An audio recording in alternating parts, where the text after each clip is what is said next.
بسم اللہ الرحمن الرحیم۔ اسلام آباد سے رافع بہن یہ سوال پوچھ رہی ہیں کہ ہمارے معاشرے میں بلکہ دنیا بھر میں اس وقت عریانی اور فحاشی زوروں پر ہے، اس کا حل دین کی روشنی میں بتائیے کہ اس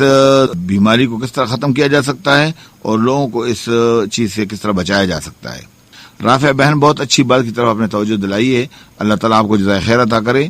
ہمارے معاشرے میں یہ فحاشی اور عریانی کے پھیلنے کے بنیادی اسباب جو ہیں ان میں ہمارے وسائل کا غلط استعمال ہے کہ ہم نے اپنے وسائل کو اس غلط طریقے سے استعمال کیا ہوا ہے کہ ہمارے ٹی وی کے پروگرامات، ہمارے ڈراموں کے پروگرامات، ہمارے معاشرے میں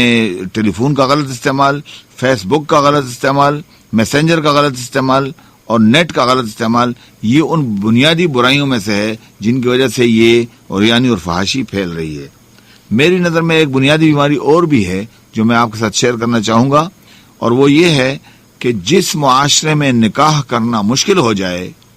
اور بدکاری کرنا آسان ہو جائے تو اس معاشرے میں یہ بیماریاں زیادہ پھیلتی ہیں اور امن اور سکون غارت ہو جاتا ہے۔ لہذا ہمیں کوشش یہ کرنی چاہیے کہ اپنے معاشروں میں نوجوان بچوں اور بچیوں کی شادیاں بروقت کرائی جائیں اور لوگوں کو تعلیم کے ساتھ ساتھ تربیت بھی دی جائے۔ محض پڑھا لکھا حیوان بنانے کی ضرورت نہیں ہے، بلکہ جہاں لوگوں کو ہم ڈگریاں دیتے ہیں، تعلیم دیتے ہیں، وہاں پر ہمیں چاہیے کہ ہم ان کی اخلاقی تربیت بھی کریں، ان کو سمجھائیں کہ انسان کی زندگی کے حدود کیا ہیں، اس کی آزادی کہاں تک ہے، اس کا جسم اور اس کی جان جو ہے اس کا یہ مالک نہیں ہے، بلکہ اس کے پاس اللہ تعالیٰ کی امانت ہے اور اس امانت کو احتیاط کے ساتھ استعمال کیا جانا چاہیے۔ جتنی آپ کو عریانی اور فحاشی معاشرے میں نظر آ رہی ہے، اس کی بنیادی جڑیں جو ہیں وہ گھروں میں ہیں۔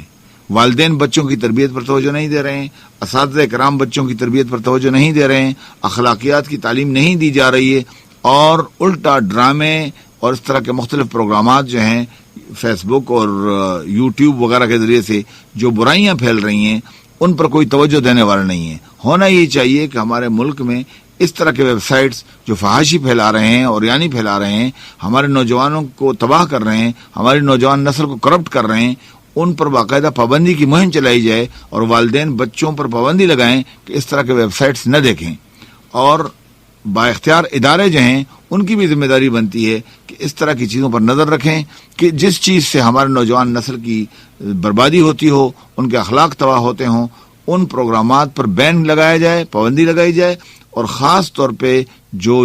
اس طرح کے آلات ہیں جن کے ذریعے سے یہ چیزیں پھیلتی ہیں ان پروگرامات اور ان آلات کو بین کیا جائے، اور والدین اس میں بنیادی کردار ادا کر سکتے ہیں کہ وہ بااختیار لوگوں کو بھی توجہ دلائیں اور اپنے بچوں کو بھی بار بار سمجھانے کی کوشش کریں، ان کے سامنے اخلاقی واقعات ذکر کریں، اچھے لوگوں کے کردار کا ذکر کریں اور بری باتوں سے اور برے اخلاقیات سے ان کو روکنے کی کوشش کریں۔ فضائل کا ذکر اور رذائل سے اجتناب، رذائل سے ڈرانا اور رذائل سے لوگوں کو منع کرنا، یہ والدین کی ذمہ داری ہے، اساتذہ کرام کی ذمہ داری ہے، علماء کرام کی ذمہ داری ہے۔ مساجد سے اس کے خلاف آواز اٹھنی چاہیے، اسکولوں اور مدارس میں اس کے خلاف آواز اٹھنی چاہیے، اور خاص طور پہ والدین اور مائیں گھروں میں اس چیز پر توجہ دیں کہ ان کے بچے اس طرح کی کتابیں، لٹریچر نہ دیکھیں، اس طرح کے پروگرامات نہ دیکھیں، اس طرح کے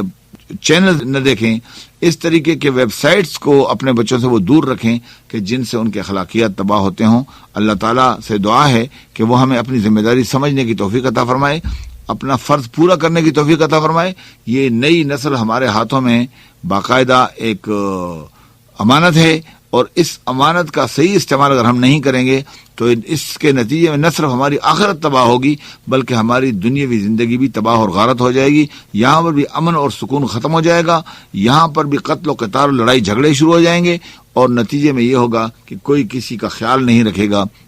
پھر ایسے بچے نہ معاشرے کے بڑے بوڑھوں کا خیال رکھتے ہیں، نہ ایسے بچے پھر اپنے والدین کا خیال رکھتے ہیں، نہ اپنے بہن بھائیوں کا خیال رکھتے ہیں۔ لہذا فحاشی اور عریانی سے دور رکھیے، یہ شیطانی آلہ ہے، اور کسی معاشرے کو اگر تباہ کرنا ہو تو بقول صلاح الدین ایوبی رحمۃ اللہ علیہ کے کہ کسی قوم کے نوجوان کو کرپٹ کر دو، تباہ کر دو، معاشرہ خود بخود تباہ ہو جائے گا۔ فوجوں سے کسی کو فتح نہیں کیا جا سکتا ہے، لیکن دشمن قوم کے اندر اگر آپ نے اخلاقی بیماریاں پیدا کر دی ہیں، نوجوان نسل کو آپ نے تباہ کر دیا ہے، فحاشی میں مبتلا کر دیا ہے، تو صلاح الدین ایوبی فرمایا کرتے تھے کہ اس سے بڑا کوئی اسلحہ دشمن کو تباہ کرنے کے لیے نہیں ہے۔ اگر کوئی اپنی نسل کو بچانا چاہتا ہے تو فحاشی اور عریانی سے، بدکاری اور بیکاری سے اپنی نئی نسل کو محفوظ کیا جائے اور ہر اس چیز سے ان کو منع کیا جائے جس سے ان کی اخلاقیات تباہ ہوتی ہوں۔ اللہ تعالی ہمیں اپنے بچوں کی تربیت پر توجہ دینے کی توفیق عطا فرمائے۔ وآخر دعوانا ان الحمدللہ رب العالمین۔